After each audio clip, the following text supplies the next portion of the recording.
Is it something that Allah has the power to make a person righteous or has the ability to lead a person astray against his willpower and without their consent?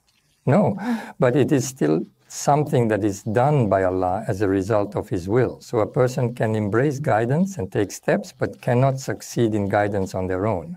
God bestows guidance upon him because of the signs of goodness he saw in her. Therefore, being deserving of guidance, being entitled to be among the righteous, in other words, to seize it forcefully, so to speak, without any hesitation or reservation, there is no such thing. We can put it this way. Let's say the teacher on one side in the class is talking to us at the end of the year. Some have passed their lessons and others have failed. When they say it to us like this, we say that they didn't deserve to pass, right? You say you passed them, the others stayed. He says to us, well, the truth is, none of those things that happened before were exactly going smoothly. They made an effort to pass, they struggled a little, I passed them, but there was no such thing that they would deserve to pass on their own. The others stubbornly stayed, there was nothing to do. To be successful in guidance, the servant needs such, because guidance is valuable. Creating this connection with God and starting an endless future from there is of great importance. There is no such thing as a servant deserving it or achieving it solely by themselves.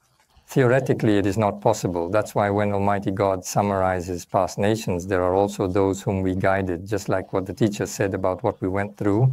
For others, it states those who should be misled by others. Misguidance is deserved. Hell is being taken forcefully. The servant truly deserves it, because anything, even a small amount, would be unjust if placed upon the Almighty. Allah Azza wa Jalla does not add even the smallest additional thing to His servant in this negative process. But when it comes to the guidance process, even our best ones seem to take only a few steps with what they do in the guidance process. The all-powerful God bestows His infinite journey upon His humble few steps of existence. That's why the Messenger of Allah said in a way that it would be like a bell in the ear of the whole Ummah, no one's deeds will enter them into paradise. They said, not you, O Messenger of Allah, don't say, O Messenger. He said, Wala ana, no, I also said, mercy from Allah?